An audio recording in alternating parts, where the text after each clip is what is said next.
Assalamualaikum warahmatullahi wabarakatuh. Perkenalkan, nama saya Tessa Sari Anggraini Rodesia, mahasiswa farmasi Universitas Binawan. Hari ini, saya bersama tim saya Intan Permatasari akan mempresentasikan tentang fitoterapi.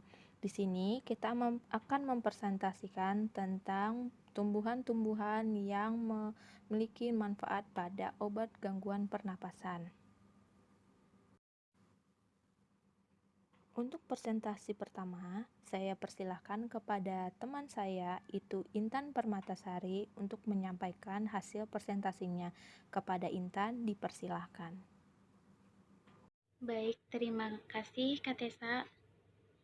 Di sini saya akan menjelaskan tentang daun eukaliptus. Klasifikasinya, Kingdom Plantae, divisi Angiospermae, kelas Dicotyledonnae, ordo Myrtales, familinya Myrtaceae, genus Eucalyptus, spesies Eucalyptus pellita F. Manuel.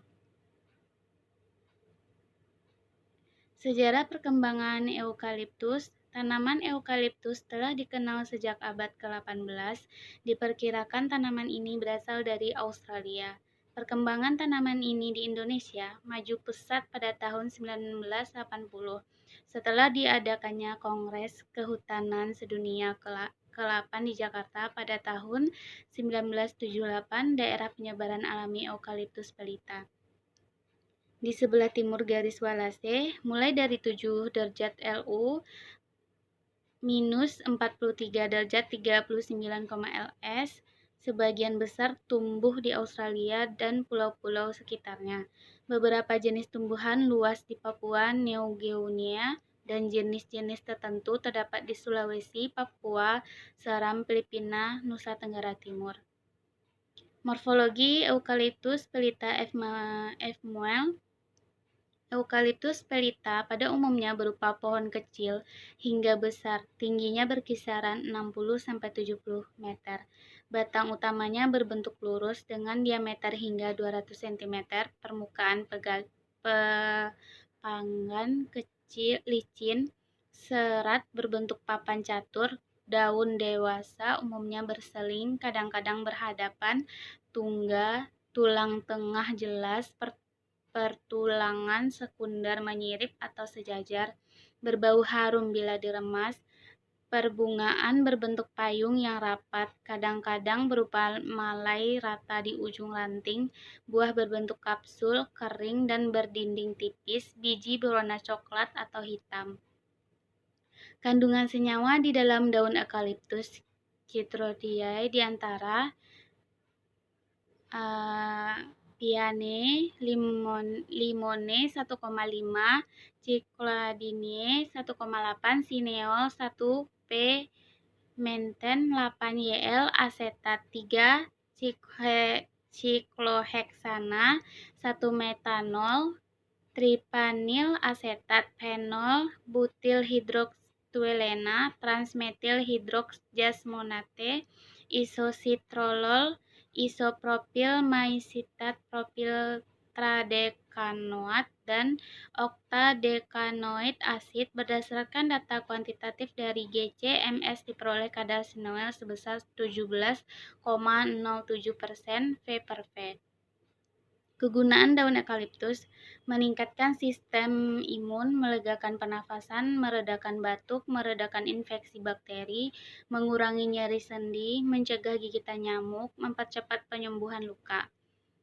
Ini adalah jurnal dari eukaliptus tersebut. Selanjutnya saya akan membahas daun lemon.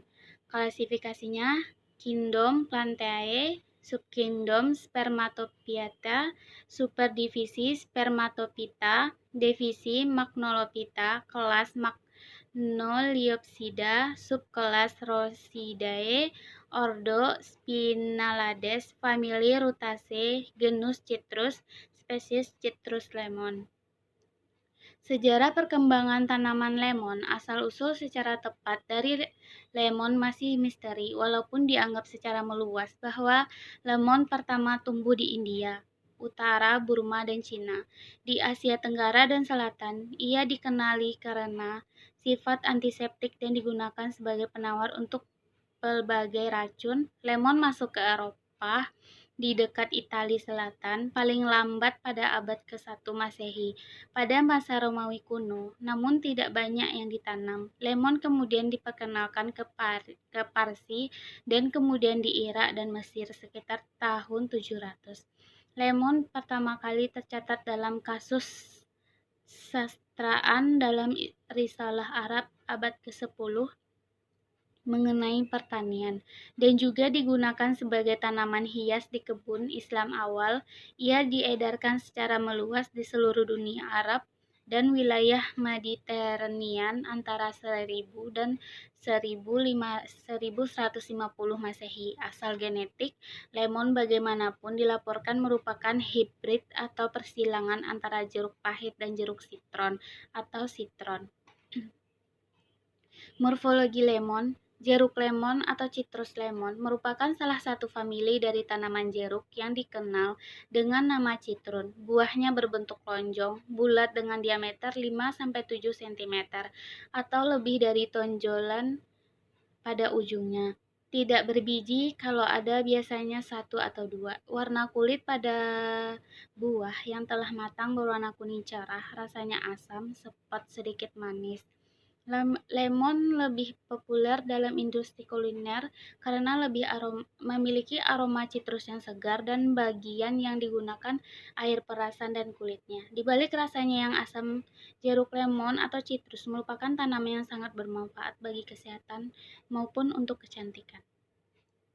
Kandungan senyawa lemon. Jeruk lemon mengandung banyak senyawa aktif seperti fitokimia, flavonoid, kumarin, psoralen, karotenoid. Selain mengandung banyak senyawa aktif, jeruk lemon juga mengandung banyak vitamin dan mineral. Dalam 100 gram jeruk lemon mengandung air 85 gram, protein 1 gram, lemak 0,9 gram, serat 1,7 gram, karbohidrat 11,1 gram, 0,02 mg, riboflavin 0,1 mg, niacin 0,1 mg, vitamin C 39 mg, kalsium 70 mg, fosfor 10 mg, besi 2,3 mg, energi 57 kcal. Kegunaan lemon membantu pencernaan dalam tubuh, menyegarkan tenggorokan, mencegah batu ginjal. Ini adalah jurnal yang saya ambil dari lemon.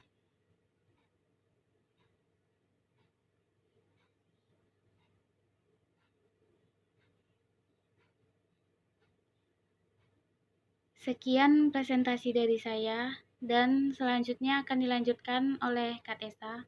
Kepada Kak Tessa, saya persilahkan. Oke, terima kasih Intan. Di sini saya akan mempresentasikan Simplicia atau tumbuhan yang memiliki manfaat dalam penyembuhan gangguan pernapasan. Yang pertama yaitu daun teh hijau dengan klasifikasinya Kingdom Plantae, Subkingdom Trachybinta, superdivisi Spermatophyta, divisinya Magnoliophyta, kelasnya Magnoliopsida, subkelasnya Dilenidae, ordonya Thales, famili Theaceae, genusnya Camellia, spesiesnya Camellia sinensis. Terus kemudian sejarah dari perkembangan teh atau teh hijau. Teh telah lama dikenal sebagai minuman bercita rasa khas dan berkhasiat bagi kesehatan. Budaya minum teh berasal dari Cina sejak tahun 2373 sebelum Masehi, tepatnya pada masa Kaisar Shennong berkuasa. Kaisar Shennong juga dikenal sebagai bapak tanaman obat tradisional di Cina pada saat itu. Kemudian kita bahas lagi morfologi tanaman Camellia sinensis atau teh hijau. Suatu tanaman yang berasal dari famili Theaceae merupakan pohon berdaun hijau yang memiliki tinggi sekitar 10-15 meter di alam bebas dan tingginya 0,6-1,5 meter jika dibudidayakan sendiri. Daun dari tanaman ini berwarna hijau muda dengan panjang 5-30 cm. dan lebarnya sekitar 4 cm. Tanaman ini memiliki bunga yang berwarna putih dengan diameter sekitar 2,5 sampai 4 cm dan biasanya berdiri sendiri atau saling berpasangan dua-dua. Buahnya berbentuk pipih, bulat dan terdapat satu biji dalam masing-masing buah dengan ukuran sebesar kacang. Terus kemudian pada teh hijau mengandung atau kandungan senyawa dengan komposisi dalamnya seperti protein sekitar 15-20%, kemudian ada asam amino yang seperti theanin, asam aspartat, tirosin, triptofan, glisin, kemudian ada serin, valin, leusin, dan arginin sekitar 1-4%. Selain itu juga ada karbohidrat berupa selulosa, pektin, glukosa, fruktosa, dan sukrosa sekitar 5-7%. Selain itu juga ada lemak dalam bentuk asam linoleat dan asam linolenat, sterol dalam bentuk stigmasterol, kemudian ada vitamin B, C, dan E. Kemudian dia ada kafein dan teofilin, dan serta pigmen seperti karotenoid dan klorofil. Dalam kandungan senyawa ini, teh memiliki senyawa volatil seperti aldehid, alkohol, lakton, ester, dan hidrokarbon. Juga memiliki mineral dan elemen-elemen lain seperti Ca, Mg, Mn, terus kemudian ada Fe, Cu, Zn, Mo, Se, Na, P, Co, Sr, Ni, K, F, dan Al. Selain itu, pada teh hijau memiliki banyak kegunaan seperti dapat membantu perlindungan pada penyakit kanker.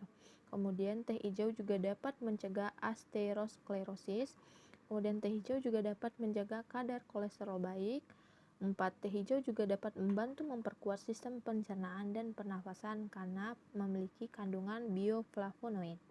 Yang kelima, teh hijau merupakan antibakterial dan membantu mencegah lubang pada gigi.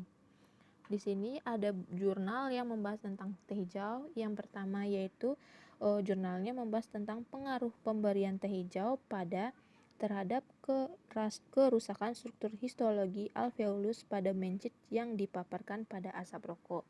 Yang kemudian jurnalnya yaitu memiliki efek proteksi ekstrak teh hijau terhadap integritas mukosa bronkus mencit pada model asma alergi. Selanjutnya, bahasan kedua kita yaitu tentang daun peppermint.